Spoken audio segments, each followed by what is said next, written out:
2, 1. All right. Good morning and welcome to the show. I'm your host, Isaac Walsh, and I'm here with Heather. Say good morning. Good morning. All right. Before we get to her, if this is your first time, I'd like to give a shout out to Out of the Mud Production Company, who is putting it there. And this is presented by UCAN, United Community Addiction Network. If you know someone who is struggling with alcohol or addiction issues, have them go to ucanmichigan.com. They click on struggling. We got over 20 different groups that we work with in the community. And if they need somewhere to stay, housing, outreach, drug rehabilitation, AA, NA groups, we have connections, all that at no cost to you. And if you know someone who's just struggling in life, because sometimes life sucks, go to spiritualwarfareunit.com. Click on struggling. We got over 25 different nonprofits in the area that we work with to help people out. And you know, someone who's working on themselves, you can check out our videos that are at no cost right now through the holidays to help people with life application classes. And we're setting up meetings for those that are struggling with that. All right, Heather. Mm-hmm. Woo! Woohoo! That was a lot. Yeah. And that was good stuff. It was a mouthful. Yeah. All right. So, Heather, you are from where? Columbia, South Carolina. Columbia, South Carolina, and you're a friend of my friend Christina, who is an amazing person from Beauty for Ashes, and we all love Christina. Yes. And how did you guys meet? Woo, that's a loaded question. 2013, I got to meet Christine as she came to Columbia, South Carolina, with a evangelism ministry from Texas called Time to Revive. She was part of Revive Flint. And they kind of just rolled over into the next city and the next city. So she came to Columbia. I got to meet her. And what were you doing there? So I live there. I'm from there, born and raised there. Yeah, but what do you do in the community? Time to Revive. Oh, I love to share the gospel with people. Okay. And this was a way to try to unite the churches together. No matter what denomination you were, we all can agree that Jesus is the way. And go out into the community and share the love of Christ with others. Yeah. Yeah. And that's actually one of the things that we all have the same passion for. It's let's just stick to the actions and not the sex. Yeah. Yes. So that's very cool. So you guys met then, and you've been doing ministry for how long? So for the past 14 years, I've been out of prison. I spent 2 years in prison. And from the time I got out, I just continued to stay connected and continued to stay in ministry, some form or fashion, for the past 14 years. So I really like that sentence. So when I got out of prison, because that's what we like to call a preset question sentence. Okay. So what got you in there? Woohoo! Let's see. We got an hour. Just, okay. an overview. You can just give what it is. We don't have to get into the thing. Yeah. But this is I want to start where you think the life-altering change happened and why. So got to start with the bad to get to the awesome, yeah? Start with the bad and get to the good. Yeah. I was at the end of my rope. I had spent a lot of time in addiction and being sexually exploited and trafficked for 18 years. And this was the end of the end. It was either that or I was going to die. Right. And so it was my exit of escape. It was the way that the Lord rescued me and used that time in order to just sit me still and love me and teach me how to love myself so that I could love others. And so it came with a long, hard road before I got there. Yeah. All right. So were you saved prior to prison? 5 years prior to prison. All right. How'd that work out? How'd that go down? Well, I was walking on the streets of Charleston, South Carolina. Yeah. Broke down, busted, and disgusted. Had been up for days. Busted, and disgusted. All the things. I smelled. I was in bad, bad, bad shape. Yeah. And a lady named Chris and her husband, Willie, they stopped. They saw me, and they saw an opportunity to pray for me. I saw it as an opportunity of what can you give me? I need something right now. Little did I know what the Lord was doing back then, where I just needed something from them, whether it was money, cigarettes, or whatever. Yeah. They saw it as something that was going to produce life in me, even if they didn't get to see it. So they led you to Christ there? They did. They shared the... No kid, you're looking for a smoke and got Jesus. Got Jesus. I love that. I got the seed planted. Yeah. Yes. Yeah. So as they shared the gospel with me, they wanted to know if I wanted to receive salvation. Yeah. I said yes, because you had something I wanted, and this might get me what I want. Right. Little did I know that seed of salvation was planted, and 5 years later it would manifest. Yeah. All right. So you go to You go to prison, and you were there for how long? 2 years. All right, 2 years. So you get out of prison, and your thought process is what? Well, I had been in and out of jail many, many, many times, the county jail. Yeah.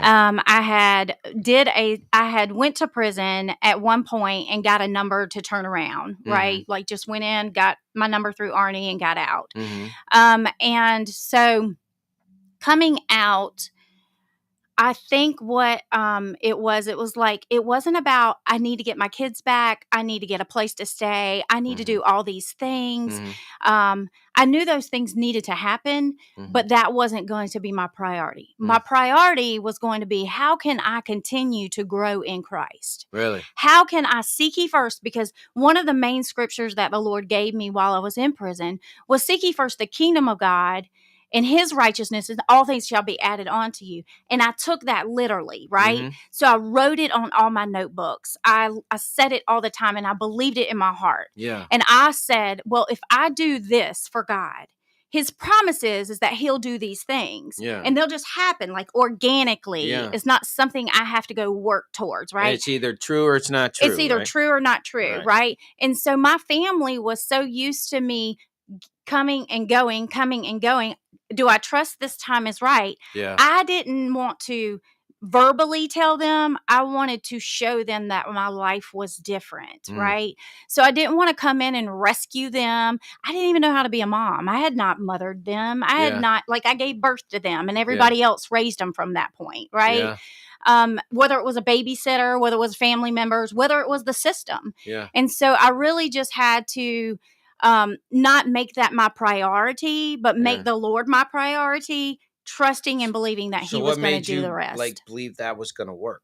Like, what was the change? Like, you'd been in jail much time, so prison's just the next step, right? So, like, what was the thing? There's something in there. I think it was just like everything that I had done and tried up to that point for those 18 years. It never worked, right? It never worked. And so at this point, so I had to do something different. So, like, why not try it? Why not try? Why not try? And it was this thing, I don't really understand it still today, even 16 years later, but it was just this thing that the Lord put deep down inside of me, that I knew that if I continued to submit myself to him and, do my best to do the next right thing all the time, that life was going to be good. And I never had to go backwards. And the only time I needed to go backwards was to go forward. All right. So you're how old when you get out of prison? So, God, that's a loaded question. 32 to 34. All right. So you're 34. So you're like right in the prime, like right in the prime of life. What's the first steps? Like, what are you thinking? Like, because like as a person who has been a chaplain, like they go to jail and Jesus, take the wheel, and then you see them 6 months later, and you see them 6 months later, and you know how the process goes. And it's not that they're not genuine; it's just hard to run that track because your whole life is like, oh, I'm gonna do this, and then you realize, oh, this is really, really hard. Like that's what I love about Christians. People that are really in it, they're gangsters. Like it's like you're coming to, you know what I mean? Like you're coming up, and you got the people who want you to, oh, they're just fake and just pretend because that pride is like, oh man, if they can do it, I should be doing it. And so you really got to be tough. So I'm trying to key in onto that point. So at 34, you're like, all right, this is the move, you know? So the reason why I give 16 years out of the life and 14 years, the 14-year mark was my test, right? It's easier to stay whenever you're confined, right? It's easy to commit to the It's like Lord. Being in the military. Like you're like out, but you're not like out because they take care of your food and your lodging, everything, drinking ability, such things. Allegedly. And so I took that time because I'm like, I don't have to worry about what to eat, what to wear. If somebody's washing my clothes. Your survival ability. It's done. Right. And so getting out was where the rubber met the road, right? Yeah. It's like, okay, I don't know how to live life outside of what I've done for 18 years. Yeah. I need help. Right. And so the biggest thing for me was I connected with a support group on the inside that was coming in from the outside, and coming home, I knew that I needed to stay connected. That was a key. So what group was that? So God's Church of Deliverance came in from the outside, was one of the groups that I really connected with. And so when I came home, I told the ladies that I'm going to come to church with y'all. I'm going to find you. I got on a liturgical dance team, and the lady studio. I don't even know what that means. It's praise dance. Like, I had worked in the clubs for so long. Yeah. And I was like, Lord, I love worship. I mean, I love music and I love to dance. So how can I do this for your glory? I didn't even know those things that was a thing. Yeah. That's cool. It is. Yes. All right. So were they like super surprised to see you when you showed up? Absolutely. When I called them, when I got out, the dance studio lady said people commit all the time to So what was that moment when you walked in? Did they freak? Well, it was a phone call, and she called me back right after I had called her, and she was like, I just spoke to my husband, and everybody says they'll contact me and they'll come to class when they leave. Always. And she was like, I want to give you your first job. No kidding. You just did an interview by nothing. She was like, I want you to work at my dance studio. And one of the and you like dancing. I love dancing. And she said, but one of the requirements is that you have to continue to take my liturgical dance house class on Thursday nights. And I'm like, well, that's a win-win. Yeah. And so it was, it wasn't even a full-time job, but it was a job. Yeah, something. I didn't even have a license, so I had to, and I lived like 35 minutes away from the studio. So did you like bus it? Well, I had support. What happened was I had built such a great support network on the inside that when I came home on the outside, they were still connected to me. Oh, so I just want to make sure I have this right. So you actually believed in the faith, did the work, and then the people that were there were still there because they're faithful people. Yes. So you changed the people, your environment, and that environment changed.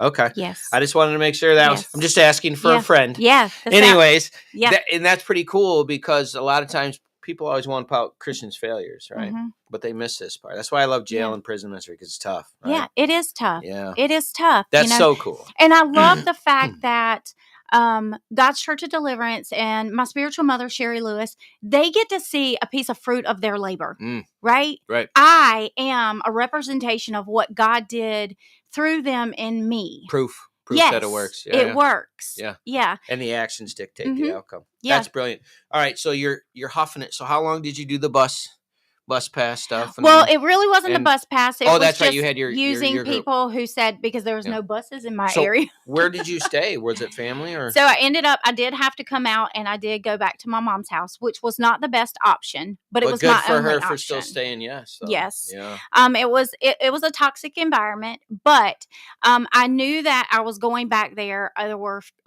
3 of my kids were there. Yeah. And it gave me an opportunity to still be around them. Mm-hmm. And I will tell you that the Sherry Lewis ended up living right around the corner from my mom. And she was a minister in the church. So she was there all the time. So we were there all the time. So this lady that went to the prison, she literally lived right around. And did she know you before that? No. Oh, so that was just a coincidence. No, and she didn't know. I didn't know where she lived because they couldn't share that information on the inside. Well, so I couldn't find out till I called the church when I came out. You can't make that up. No, it's so God, right? He loves me. Yeah, he's like, here, hold my water. Yeah. That's very cool. Yeah. So with that, I had access.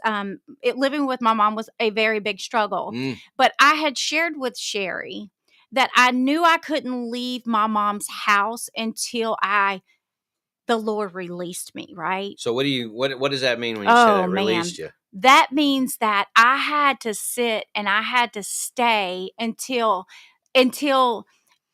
moving out was not a force. It wasn't something I was doing. So right? It came to you. It came to me. Right. And so 6 months, and a lot of things happened. Yeah. My mom threw a computer at me one night, and you can't just say that. You just just can't say she got hardware. Listen, I want to hear the story, but before I hear the story, we already have to go to first break. I told you. Okay. All right. So this is your first time. Please, and someone who's struggling with addiction, please have them go to UCAN, UCAN, UCANMichigan.com. Click on struggling. We have our hospital teams. We have our people that go out with housing. and drug rehabilitation. Please check that out, UKandMichigan.com. Click on struggling. We got all our partners there.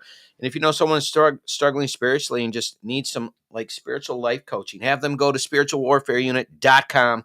Click on struggling. We got a lot of nonprofits just to help out with survival mode, clothes, food, baby formula, schools, parenting classes, all that's there. But if you're looking to really dig into your spiritual life and get some wisdom, we have a life application class there that's all built from Proverbs, 28,000 hours of study. We put that together, over 1,000 verses in that study in real life application. Please check that out. We'd like to give a shout out to our support production studio, Out of the Mud Studios with King George. We appreciate him. All right. You had just got a computer chucked at you, and you can't just throw that off. We need to know. Okay. Well, again, what happened was, again, living in a toxic environment. Yeah. My mother struggled with mental health and different things Mm-hmm. my whole life. We got in, like, she didn't approve of something that I wanted to do. Mm-hmm. She threw the computer at me because she was mad. And listen, let me put this in there. Mm-hmm. Okay. I love my mom. Mm-hmm. And I'm very thankful for her in a lot of different ways. Yep. We have not had a great relationship my whole life. And there's a lot of things, but it was almost like my mom knew how to love me better with a pipe in my mouth because of it gave her a place of codependency, a way of enabling. Yeah. And also, I think I'll ask, do you think that having you fail that way made her failures okay too? Yes. Yeah. Yes. Yeah. And in a way probably made her feel like I'm not as bad, right? And it allows her to say, well, you do this thing, but you don't do that thing. Right. Yeah. Right. And none of that's good for either one. No. All right. So how long was it post computer? Did the computer break, or I'm just curious? It didn't break. Okay. It didn't break. Well, that's a tough computer. But this was a thing too. Like, listen, my kids were there and they saw it. Yeah. And I remember having to respond to that without retaliation. Right? So you got a win out of it. And I left the room and I was very upset and crying, but I was crying because I was angry. Yeah. And my mouth and my body wanted to respond with retaliation. Yeah. And I remember sitting there thinking, I have to forgive my mom and I have to let her know that I forgive her. Yeah. Let the person be bigger than the moment, right? Oh, so man. tough. It was hard. So do you find that, like, when you're doing this and you're learning that, like, you have to retrain your body not to have the adrenaline and stuff? Isn't that crazy? Yeah. Like, when's the first time you were like, you're like, oh my God, I got that wind. Yeah. But like, you know what I mean? That might have been the first time. Oh, really? That might have been the first time. Wow. And it was like I had to coach, like I had to take every thought captive. Yeah, like moment by moment. It's nuts. It's crazy. Yeah. And the other thing was that my kids were there and they witnessed it, and then they saw my response, which was good. And then I went to my mom and I said, listen, I just want you to know I love you and I forgive you. Yeah. And she didn't like that. It was the thing inside of her that didn't like that. Yeah, right? yeah. Then the light and the dark are battling. Yes. Yeah, good very for you. much.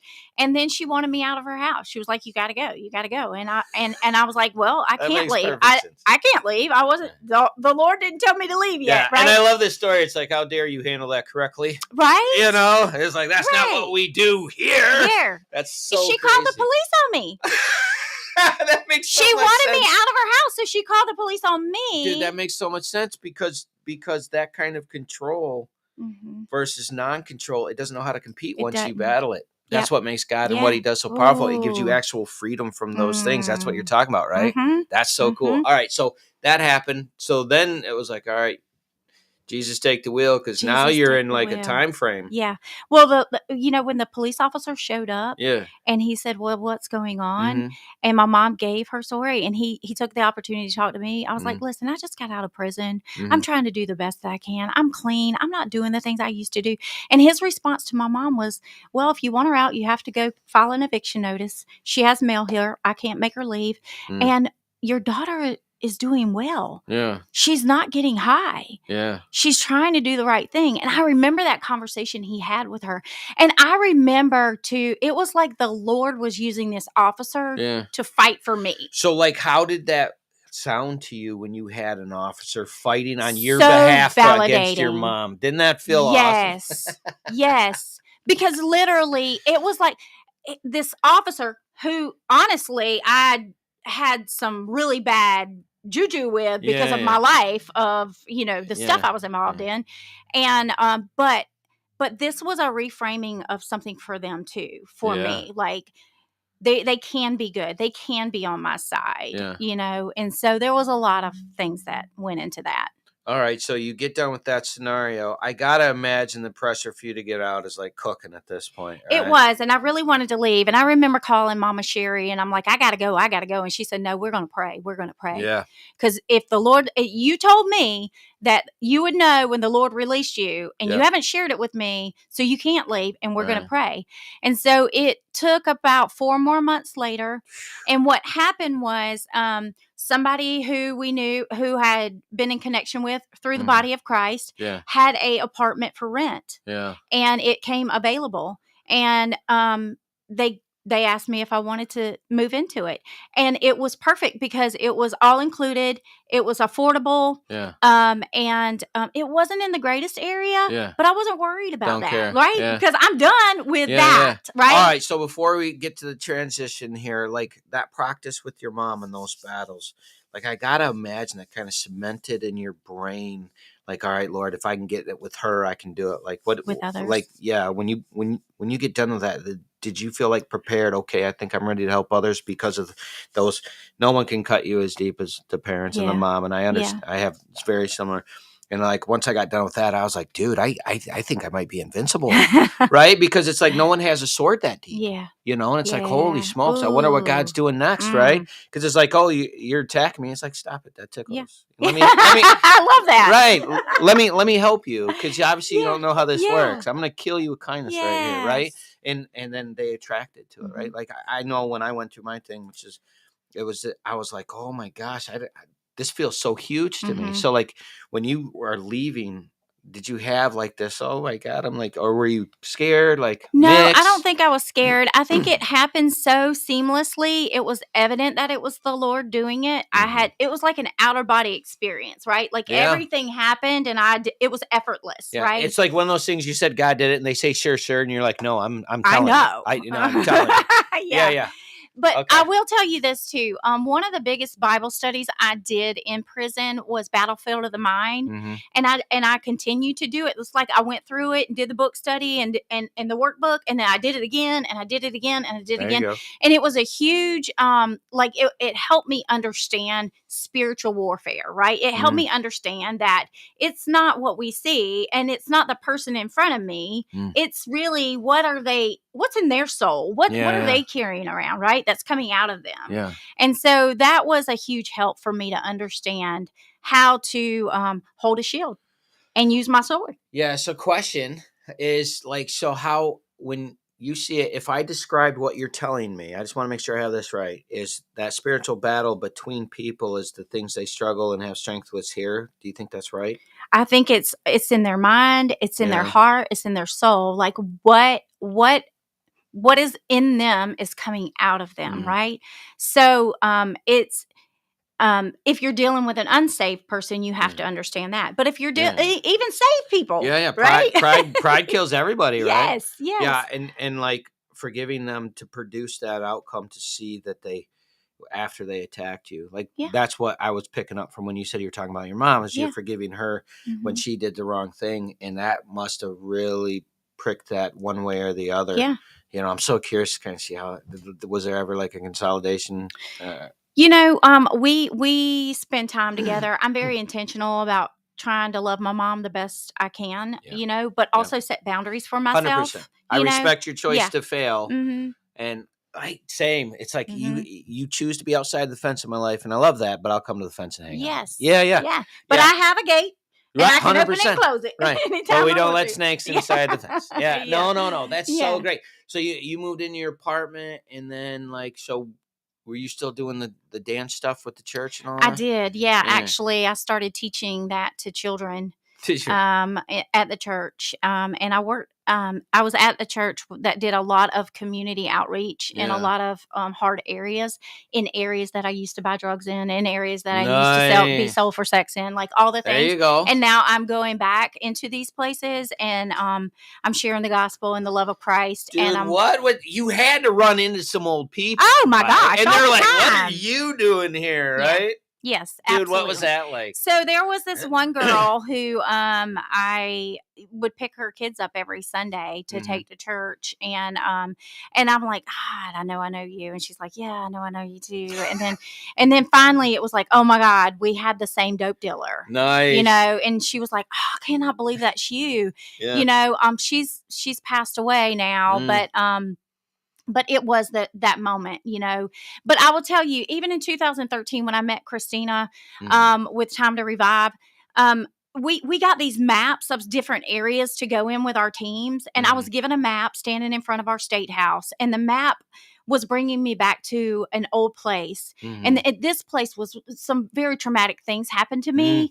And I was looking at this map and I was going, I don't want to go here. Why? No, I don't want to go here. Right. And I really remember hearing in my spirit, man, that the Lord was saying to me, Heather, I'm taking you back everywhere I delivered you from. Yeah. So you can conquer it. Yes. Yeah. And I see the Lord do that over and over and over and over again. Yeah. So I'm like, yes, let's do this. Right. There's like a military thing that like you can totally steal if you want to. But one of the things in the military is beatings will commence until morale improves. And I love that from a spiritual aspect, because it's like, Pride, you're there, but beatings are going to come. I don't even care how much I lose. Like, I'm coming after you. And all of those people I care about, I'm going to beat you. I don't even care if I lose, because you are a piece of crap and I hate you. And I love like working on that. And, when you get there, I had a friend of mine last week where I was doing some coaching for some Christian men, and we're getting ready to go on a break. And the guy asked me, he said, "Do you ever lose?" I said, "No, of course not." I said, "I learn or I win." And he was like, "Oh, I'm stealing that." I'm like, "You ain't got to steal it. You can have that." I was like, you learn the most when you didn't hit your goal, right? And you actually learn less when you win, because like, oh, I did it, right? Yeah. And so it's like, as a Christian, when you're doing that, one of my favorite verses is, righteous man falls 7 times and yet gets up again, and a wicked man falls. And the only difference between morally wrong and morally right is you stand up one more time. And I love that. It's not about not getting beat. Like, you're definitely going to be beat. Again, like you said, we have to go to break. This is going super fast. We're having a good time. We're going to have a long one this time. I can already feel it. So, thank you for stopping out. Please check out Out of the Mud Studios with our buddy King George. And if you can check out UCAN, UCAN, UCANMichigan.com, where you click on struggling. We have a bunch of different groups for drug rehabilitation, outreach, hospital visits, housing, all kinds of stuff. Someone who's struggling spiritually is just looking to improve in their life, have them go to spiritualwarfareunit.com. All the groups that we work with there for nonprofits, we've interviewed, so you get to see who they are and what they're doing. So you kind of get an interview beforehand, and I know the coolest people. I can't help it. And all these people help people. And if you know anyone that's struggling, just have them go on there, give us a like and subscribe so we can hang out and get the good stories, because everybody needs a little help from time to time. All right. So you finally get out, you're getting your place, the situation with your mom, your life's headed in the right direction. You meet with her, you get the maps, you got to go back to your old stomping grounds, you run into people. And what was that like? Did you feel scared? Like, I know when I first started, I was nervous. And then after a little bit, I'm like, all right, but that was me. Like, what happened with you? I think it's always like, ooh, what are you doing? Like, I ask myself that. Like the judgment part? Yeah, like, well, God, what are you doing in me? Like, why are you bringing me back here, right? Yeah. What do you want me to let go of? What do I need to heal from? What do you want to show me, right? And so I love the challenge, because I feel like it's something that brings forth growth and healing, right? Yeah, well, choice, right? Choice yes. is yeah. Because you could say no. Yeah. But that outcome is failure. No. It's like, okay, I'm going to take you back everywhere I delivered you from. And I'm like, oh, there's a lot of things that happened in 18 years of my life that that's a lot of places. Yeah. But that's the work that the Lord wants to do in us. So when I walked in and I was looking at the thing downstairs by the elevator, finding, where are we going? Yeah, and then I saw the name out of the mud. Yeah. The very first thing that came to me was the Psalms 42:3. And this is the Message translation. And I love the Message translation because it's like, bam, there it is. It says, I waited and waited and waited for God. At last he looked. Finally, he listened. He lifted me out of the ditch. He pulled me up from the deep mud. He stood me up on a solid rock to make sure I wouldn't slip. He taught me how to sing the latest God's song, a praise song to God. More and more people are seeing this, and they enter their majesty, abandoning themselves to God. And it's like he pulled me out of the mud. He pulled us out of the mud. Yeah. Right? Yeah. And it's hard. If you ever get stuck in mud, it's hard to get out. Yeah. And this mud was deep, and it was dirty, and it was nasty, and so when being pulled out of the mud, like, I think about all the things that just come with that the Lord wants me to know about him and myself, so that he can go deeper and deeper and deeper in my healing process. Yeah. So you're doing this, and you do the things with the maps, and you go back. So what is it that you're doing? Like, what is the ministry? So at the time, we were sharing the gospel with a wristband, a color-coded wristband, and a Bible. Walking, stopping with your team. This is the area we're going. Lord, show me who we need to talk to today. But this was a plan from the church as well. Yeah, yes. And learning how to take the time to ask somebody, can I pray for you? Yeah. Just a complete stranger. Just strangers. How do they respond? Oh, my. Very positive, right? Sometimes, and sometimes not so positive, Sometimes, that I know, Lord, or I don't want prayer. But given the opportunity for somebody to say yes, and there are so many relationships I built, by sharing the love of the Lord with people, and they would just Were you surprised cry. by how many people were like, sure, absolutely? Like, when I first started it, I thought, man, that everybody's going to try to shoot me. Yeah, like it's Flint, Oh, well, I don't know. I wasn't in Flint, but, I can imagine there were places that were harder than others. But people are desperate. They do want an answer. They're really hurting. We have the answer. Right. Like, I know what you're looking for. Like, like you settled for numb, but you were looking for peace. And I know that guy. I know that guy. You know what I mean? I love that. So you get through there. How long did you do that? Like So I did that from 2013 to 2015, 16ish, and I traveled with them for different states. All right. So you got your basic training out of the way, so to speak. So then what? So I lived in Europe during this time too. I was able. Why Europe? So, long story, but I met a man. Okay. After I had gotten out, There's this guy. Yeah, this guy. That's fine. So you're in Europe. So I'm in Europe by way of my husband at the time, who was in the military, and I got involved with a organization over there called Kainos. What's it called? Kainos. Kainos. What do they do? So they're a human trafficking organization. They went into the brothels. They had a safe home. I already like things like that. I know they're amazing. My favorite people do that kind of stuff. Oh, yes. I thank you. Yes. All right, so going in the brothel. Lana Packer was the founder of that, and she took me under her wing like a little mother hen, and she just groomed me with greatness and showed me so much love, and that was a great time. So what was your first experience that you were like, wow, come on? It's so hard when you're walking through 6-story buildings, and every single room, and you've got 50 rooms on one floor, and these women are just standing in the door waiting for you to be their pick.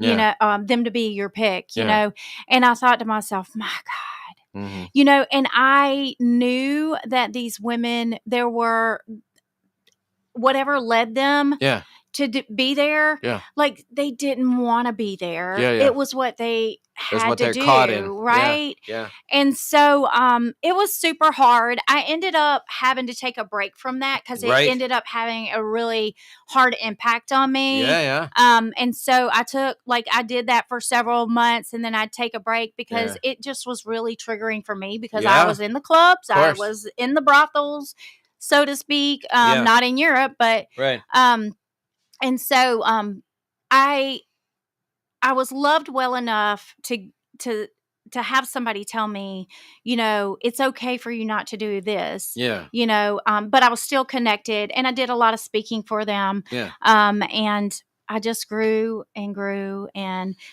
Yeah. So, because like all you ladies that are in this are just tough as nails. And I actually was having a conversation about this with a friend of mine. I was like, I actually only hang out with relatively crusty, intelligent women because if you're not those things, there's not really a challenge. So it's like you don't want someone who hasn't been through something because they're gonna fail.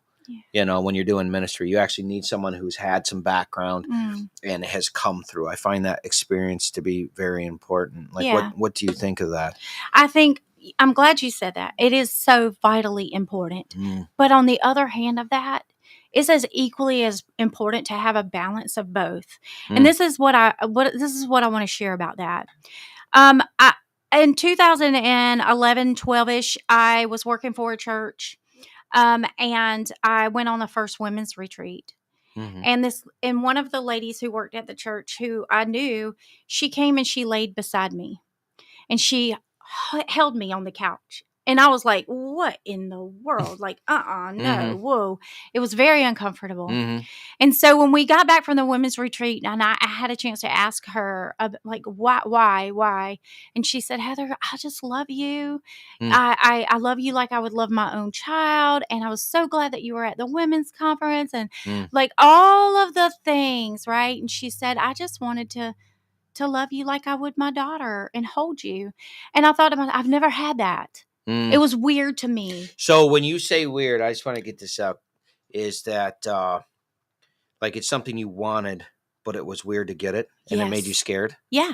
All right. Yeah, it was uncomfortable. Yeah, because it was like, why is this person doing this? What do they want out of me? What's the exchange rate for this action? Absolutely. The transaction, right? And it's like when it's real, you're like, well, what do I do? Because I don't have to do anything. So now I don't know. Right. I didn't earn it. Oh, it hurts and feels good at the same time, right? Yeah. Like, and then fast forward, Lana in Europe. I used to travel, like our headquarters was in Stuttgart, which was a little ways from where I lived. So I would spend the night at her house. Yeah. And this is years later. And she laid with me on the couch one night and she rubbed my hair and she just spoke affirmations over me. And at that point, I was ready to receive it. Yeah. I thought, oh my gosh. So I want to go back to having the experience is so vitally important. But I think sometimes we can have we want so many things to have experience that we miss out on the beauty of someone who could come love us. I've never laid on the couch with a woman that has came out of the life and they loved on me and hugged on me and rubbed my hair to tell me words of affirmation. But I have had women who have never been through what I've been through do that. And so I find that is so vitally important to have the best of both.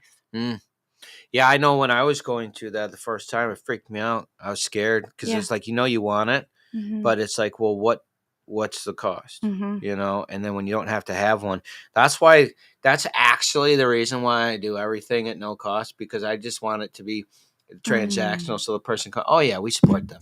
They're one of our people and blah, blah, blah, blah, because that's what I want it to be. Good. And if you don't, I don't care.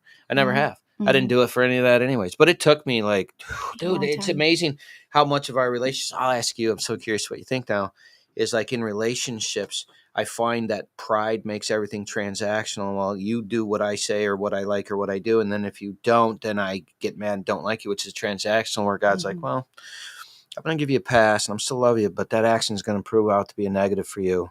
Just, and I find, is that like your experience as well?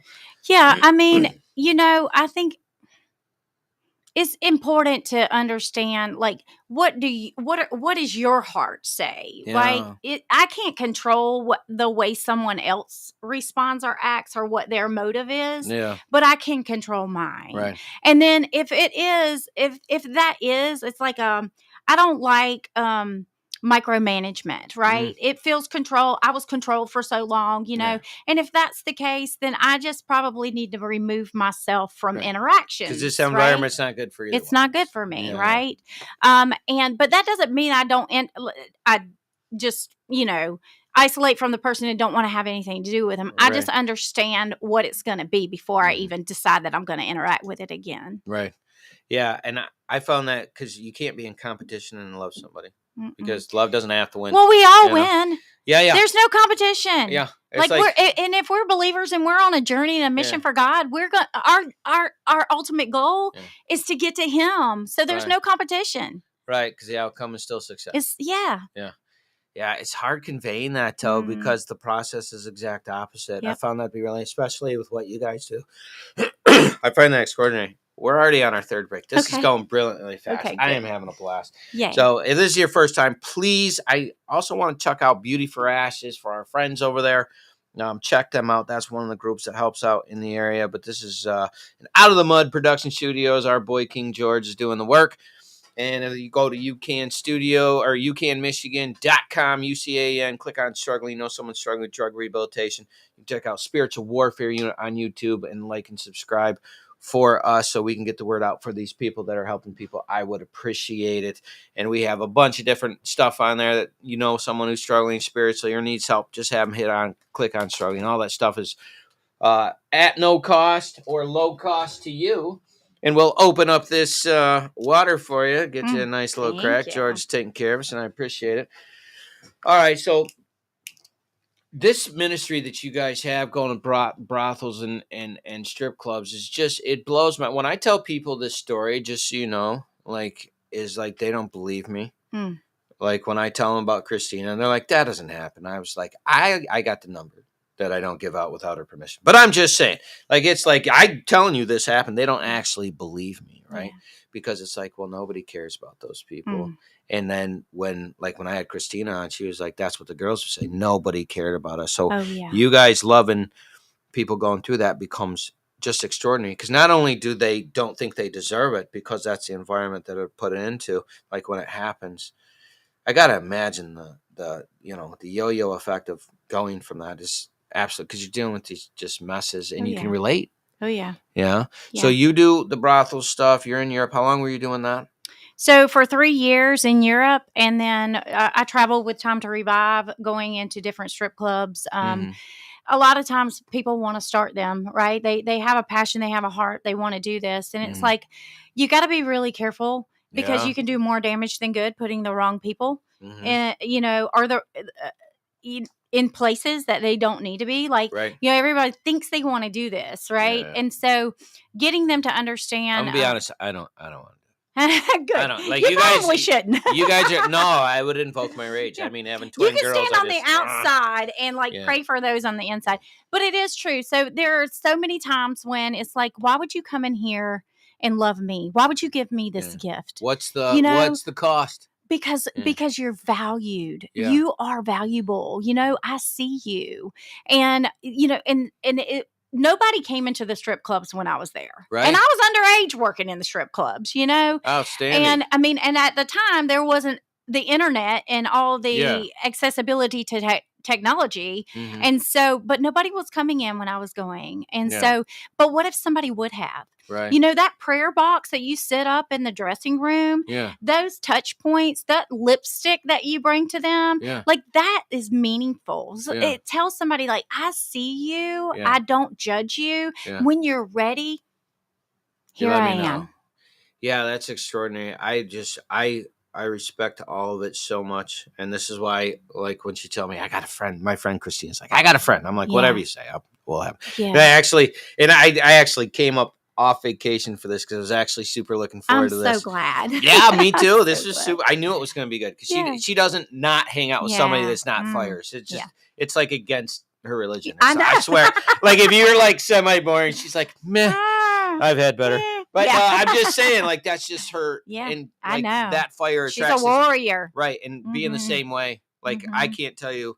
And when someone's like, man, you're too much, right? Because it doesn't shut off. And it's like, I don't mean to drown you on here. It's just like, I'm going to irritate you. Right. That's right. And then you got to do the cool hand, Luke, what we have here. Yeah. So, all right. So you did that for 3 years. And then you came back to America when? In 2017. 2017. Yep, all right. January. So January 2017, and what was your next move? Whew. Well, in the beginning you talked about God and the connections and all these things. So I had published my first book in 2015, which is titled what? Beyond the Bars: One Woman's Journey to True Freedom. Okay. It talks about the physical bars and the mental bars. Where all can of they the get it?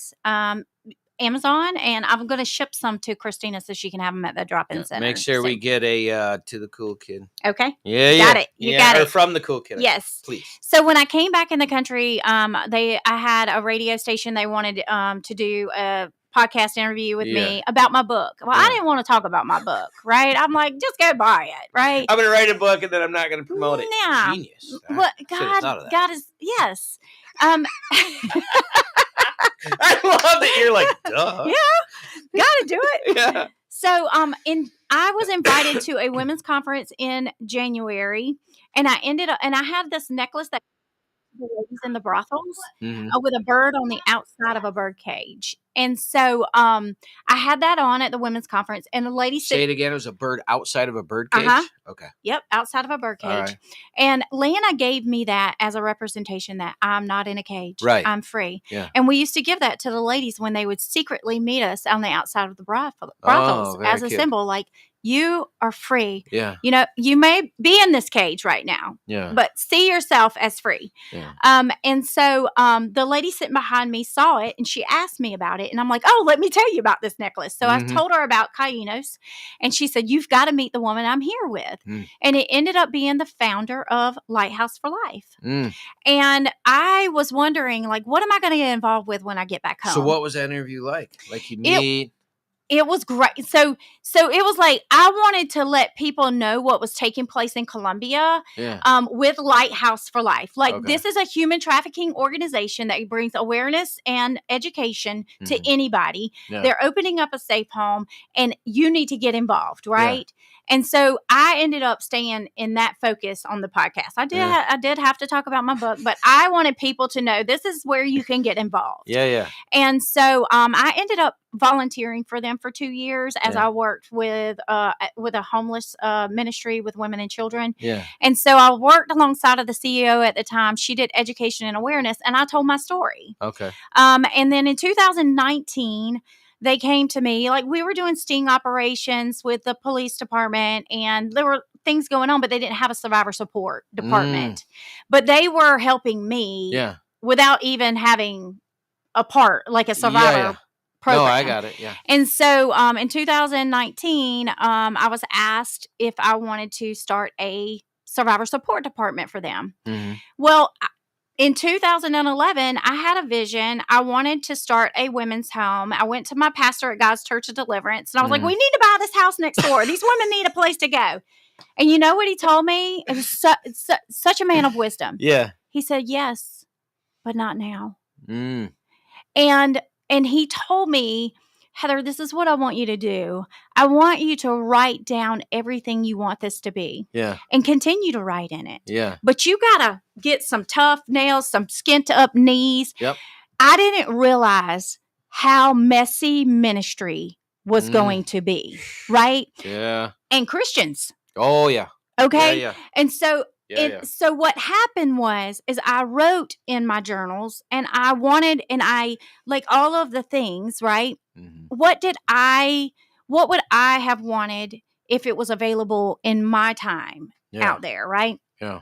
And so I realized that all the things I was involved in, Time to Revive, going back, living in Europe, all of the things I had been involved with were preparing me for 2019 to today, right? Yeah. So I I was asked by the CEO, like, what does survivor support look like to you if you didn't have if finances wasn't a issue? Yeah. I'm like, oh my gosh, well, here's my book. This is what it looks like. And so it's been a long process. And we have just kind of built the plane as we've been flying it.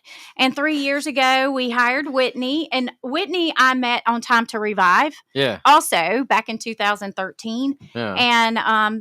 And so we hired Whitney as the assistant director. And her and I have just been trying to figure out what life looks like with these ladies, right? And we were given a piece of property 2 years ago, and this piece of property was in an area that I used to work in, and I knew it was a bus line, all of the things, and we had to take it down to the studs and redo it. Nice. But now we have our drop-in center. Nice. And we cut the ribbon on it in June.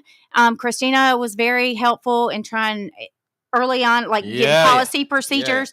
And so when we're coming up on 2025, we're like, oh my gosh, we need to really stay focused on this drop-in center. What does it look like?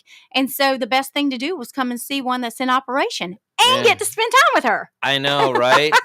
I know. I love it. So if someone's watching this, they're like, oh my gosh, that sounds amazing. What can we do? Where can they go? How do they get there? Like, help me help you. Yeah. So lighthouseforlife.org is who we are in Columbia, South Carolina. Lighthouse for life.org. Okay. I was just checking to say that slowly so you can pay attention to this part. Thank you. Lightthouseforlife.org.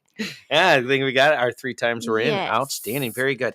And they can do what kind of things? Like if let's say they're in Seattle and they can do so. What kind of things can they do? So they can call us, and if this is a situation that they're trying to get out of and they need help navigating some resources, we can do that for them, even from a distance, right? We can look for resources in their area if they're wanting to get out of their area. We can look for resources in other states. If they're trying to come to Columbia, we can try to figure out what that looks like. So we can navigate a bunch of those moving pieces for them. Perfect. And just say, for instance, we find them a place to go, right? Yeah. Now they're in Seattle. How do we get them where they need to be? Yeah. So we have partnerships with other places. Like Polaris Project has funds for survivors to be relocated. Okay. Freedom Aviation is a pilot, small pilot ministry that works with human trafficking victims to get them and fly them on their little commuter planes from one place to another. So we can work within our resources to get them somewhere safe. So you're saying at a nationwide level, they are not alone. They're not alone. Well, we only have a few more minutes, and I got about 56 more questions that I'm not going to be able. I knew this was going to happen. I knew it. All right, so I guess I'm just going to get down to the meat. If you had one thing that you wanted to make sure everybody remembers, whether it's your story or something, what is that thing that you want people to remember? There's hope. Because I think people are hopeless. They don't think that the next thing exists, and it does. And I know that you can't see it sometimes, and I know that you feel like it's unreachable, but you have people who are living testimonies of why hope is alive, right? And you're not alone. And there is a community of people out there who believe in you, who want to help you, who can navigate pieces for you, because we know that you can't navigate them for yourself. So let us help you. Let us do it for you until you can do it for yourself, and then possibly do it for somebody else. So you're not alone, and there is hope. There is. Well, I brought another hope dealer to the table. I love these guys. Yeah. They always do. It was so much fun having you on. We are out of time, and I just have a couple more things that I want to shoot out. I want to give King George a shout out to Out of the Mud Ministries. Check out their stuff that they have going on. Heather, that was super great. She's a friend. What was that website they go to? One more time. Lighthouseforlife.org. Lighthouseforlife.org. All right. We can check that out with our partners from Beauty for Ashes. Yes. Again, someone who is struggling. and just need some spiritual life coaching, have them go to spiritualwarfareunit.com. Click on struggling. It's at no cost through the end of the season this year. And if you know someone struggling with alcohol or addiction, have them go to UCAN, Michigan.com. Click on struggling. We'll help them out. We really appreciate you. That was an amazing story. I'm so glad we got to meet, and we will see you